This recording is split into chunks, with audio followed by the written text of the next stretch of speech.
Hi guys, it's Miss Speaks. This is the introduction to Morphemes video. It's a short video screencast of a PowerPoint that will enable you to fill in the blanks on your guided notes. What are morphemes? First of all, what are morphemes? Well, a morpheme, as you see on your paper, is a noun, and it's a meaningful linguistic unit consisting of a word such as man or a word element such as ed and walked that cannot be divided into smaller meaningful parts. That's a lot of words on your paper. Let's take a look at the pieces, the definition pieces at a time. A meaningful linguistic unit, linguistic, that means language. A meaningful language unit, part, small bit, consists of a word such as man, or a word element such as ed and walked, and you can't break it up into smaller parts where it means something. There's no more smaller meaningful parts. In other words, the D in the ed doesn't tell me anything. But if at the end, that dash saying it's at the end, the ed at the end of a verb tells me it's past tense. It's something that's already been done. So the morpheme tells me something, and it can't be broken any smaller or it will lose its meaning. Morphemes, in other words, are parts of words. They're parts of words. There are three kinds of morphemes. Prefixes at the beginning of the words. Prefixes always come at the beginning. Pre is a morpheme that means before. If I say prefixes, you're probably already thinking of suffixes. They usually go together. Suffixes at the end of words. And then the one in that middle blank, those are root words, the main part of the word. So prefixes, root words, and suffixes are all types of morphemes. In fact, instead of saying we have a prefixes, root words, and suffixes test, we just say there's a morphemes test. It just makes it a little bit easier. So what are they again? They're parts that have meaning. Morphemes have meaning.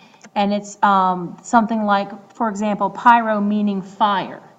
Okay, if pyro means fire, I could just give you the word pyrotechnician as a vocabulary word and you just know that word. But if you study pyro means fire, you might have an idea of what a pyrotechnician does, but you'd also be able to figure out what a pyromaniac is. So instead of learning just one vocabulary word, we're learning these little parts that can be attached to different words and help you out. Knowing the meaning is what's important. Knowing the meaning is important. If you know what that little piece means, then that will assist you. So that's why we're looking at these. And you will have regular tests on the meaning. Regular tests on the meanings of morphemes. So why study morphemes at all? Why don't I just give you a vocabulary list of words and say, that's it, that's your list of words? Well, they help you figure out words you don't know in all kinds of contexts.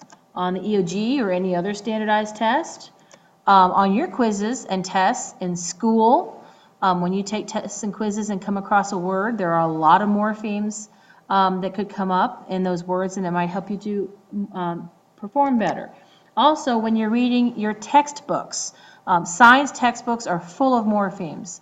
History is too, and when you get into taking foreign language and words that prepare you for the SATs, they often have these root words and prefixes and suffixes. So they'll apply in a lot of places rather than just a specific list.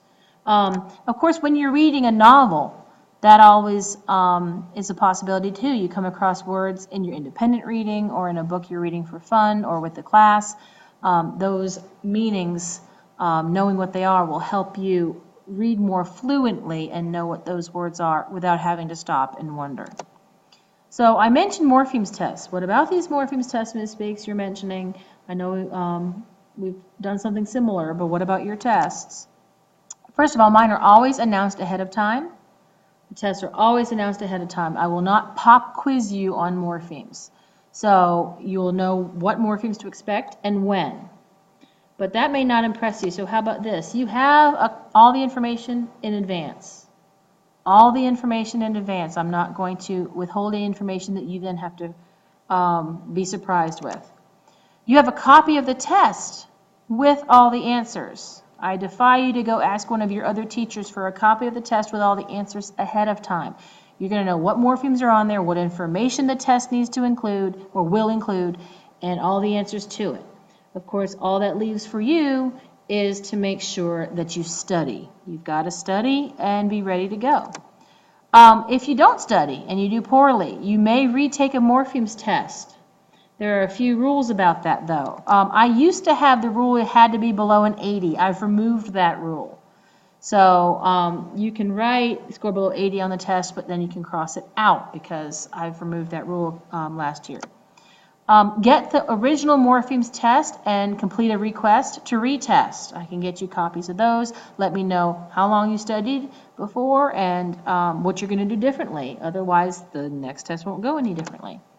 Schedule a time with me before or after school or during lunch to retake it.